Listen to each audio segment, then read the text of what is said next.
Frères et sœurs, bonsoir. Les idées se bousculaient dans ma tête derrière et j'essayais de me dire qu'est-ce que le Seigneur voudrait que je partage avec vous ce soir.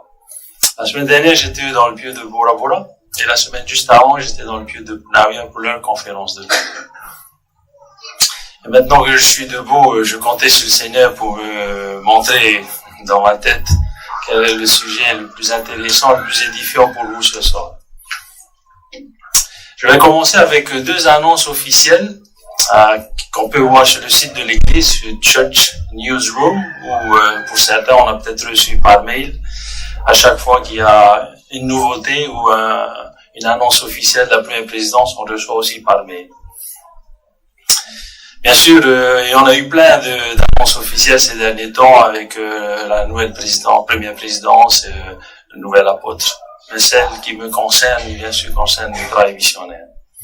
Le 24 octobre, la première présidence a annoncé la création de 55 nouvelles missions. 55 nouvelles missions qui seront effectives à partir de l'année 2026. Ce qui amène alors le nombre de missions à 506. J'ai bien lu la notification. La raison pour laquelle on a augmenté à 55 missions, c'est parce que avec les appels que les jeunes ont reçus actuellement, les missions actuelles ne suffisent pas pour les accommoder, pour prendre soin d'eux. Donc du coup, on a été obligé d'ouvrir 55 autres missions pour les missionnaires qui viennent de recevoir leur appel missionnaire. Je ne sais pas si vous voyez ce que ça veut dire, 55 nouvelles missions. J'aimerais décrire un tout petit peu ce que ça représente pour l'Église, pour le département missionnaire. 55 nouvelles missions, c'est 55 nouveaux présidents de mission avec leur épouse. Donc il faut les trouver. Donc les apôtres vont devoir prier et chercher parmi tout ce beau monde qui on va appeler. Derrière chaque président de mission, il y a une maison, il y a un logement. On va pas juste les envoyer là-bas. Il y a un logement. Donc, il faut chercher le logement. Il faut payer le logement. Et derrière un président de mission, il y a bien sûr les missionnaires.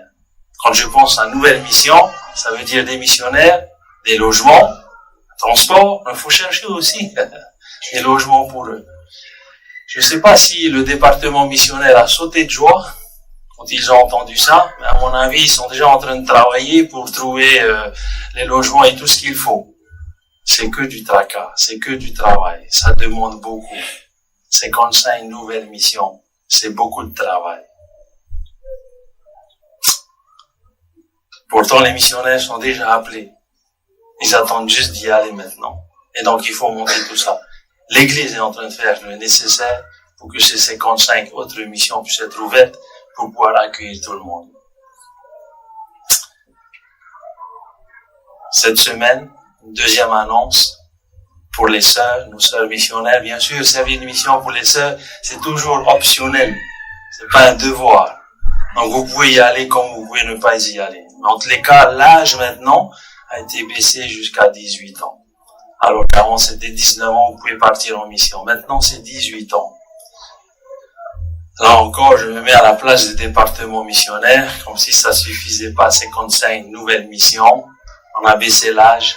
Ça veut dire qu'il y aura encore plus de missionnaires. Et donc, ça veut dire qu'il va falloir gérer des ressources et travailler encore un peu plus. Bien sûr, je parle de ces deux annonces.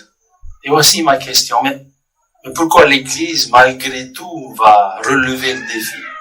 Pourquoi on va se tracasser, aller chercher des logements, appeler des nouveaux présidents de mission? Pourquoi on va le faire?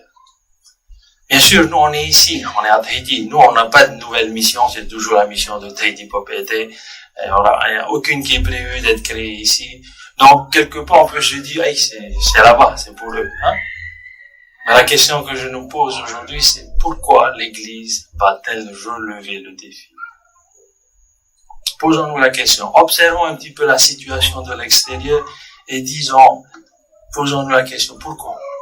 Voici quelques réponses. Je suis sûr que vous en avez, et peut-être que vous avez analysé. En tous les cas, moi, pendant que j'étais à Bora Bora, j'ai pensé à tout ça, et je me suis dit, si j'étais au département missionnaire, je serais le premier à aller.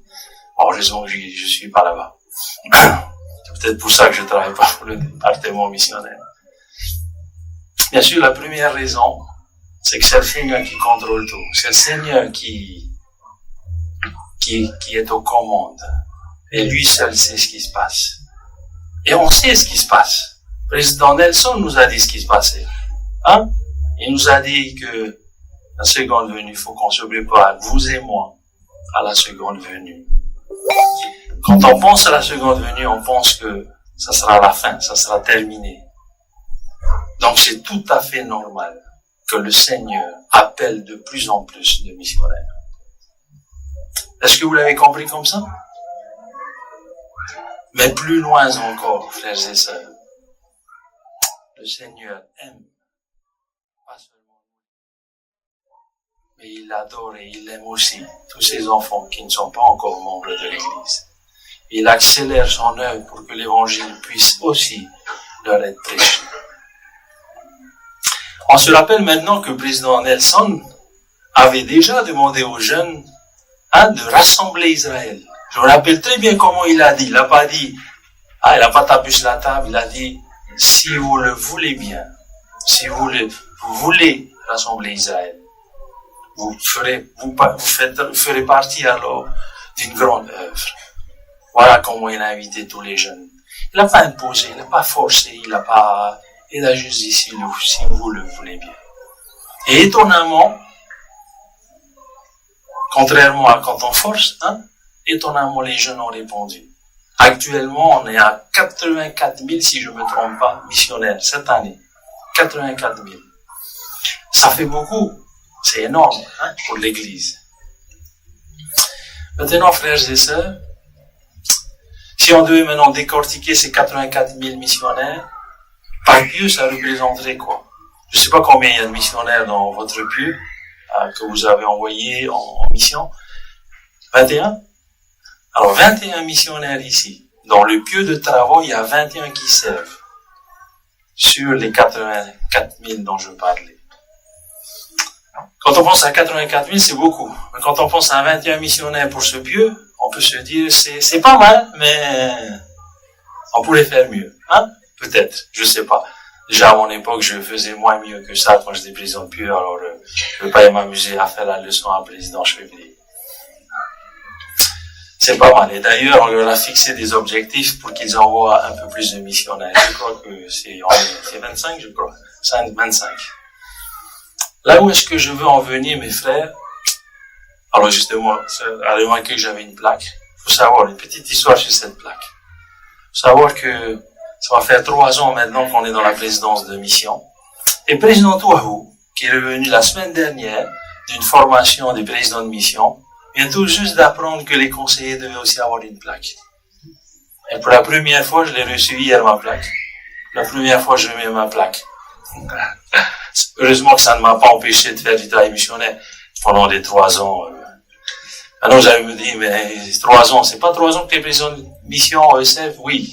Sauf qu'il a accepté de prolonger jusqu'en juin à la demande de la présidence de zone. Maintenant, mes frères et sœurs, on n'aura pas tous une plaque. Et la force missionnaire, c'est pas les 21 missionnaires que vous avez appelés. Vous savez qui est la force missionnaire? Tous ceux qui sont restés ici. Vous, nous, pas besoin de plaque. Si le Seigneur est en train de nous montrer, en baissant l'âge des missionnaires, en créant des missions, qu'il est en train de faire le nécessaire avec l'Église, bien sûr par respect pour notre libre arbitre, il ne faut pas nous forcer. Mais le message est clair. On a besoin de chacun de vous. On ne peut pas tout faire avec les jeunes missionnaires et les couples d'âge mûr seulement. Nous tous qui sommes ici, nous avons des amis autour de nous, on a des connaissances, on va au travail, on côtoie des gens. Maintenant, la question est, comment est-ce qu'on fait du travail missionnaire? L'apôtre Stevenson a été simple, il a simplement dit, en utilisant des principes simples. Aimer, faire connaître l'évangile ou partager, et inviter. C'est tout. C'est tout ce qu'on a à faire. Les missionnaires, ce qu'ils font, c'est inviter les gens à venir au Christ. Nous aussi, on peut faire ça. Inviter à venir à nos soirées familiales, c'est inviter à venir au Christ. inviter ces personnes à venir à nos activités à l'église, inviter à venir au Christ, à nos réunions de Sainte-Seine, les inviter à venir avec nous, tout simplement, à partager un moment avec nous, parce qu'avec nous, c'est différent, ça devrait être différent que ce que les autres voient chez les autres. Parce que nous, on fait pas la bringue. On boit l'eau, hein, voilà. Et on reste sobre. Les gens voient la différence quand ils viennent chez nous. Et donc, ils voient l'évangile à travers nous. Donc, invitez-les. Quand vous voyez que c'est difficile de les inviter, n'oubliez pas les 2 principes, juste avant. Aimer, partager. Toujours. Quand vous voyez que c'est difficile pour eux, aimez-les.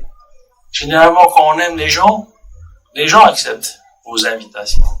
Quand on partage, ça c'est la chose la plus facile. Quand on aime quelque chose, on partage avec les autres. C'est trop méchant et égoïste de juste garder pour soi-même.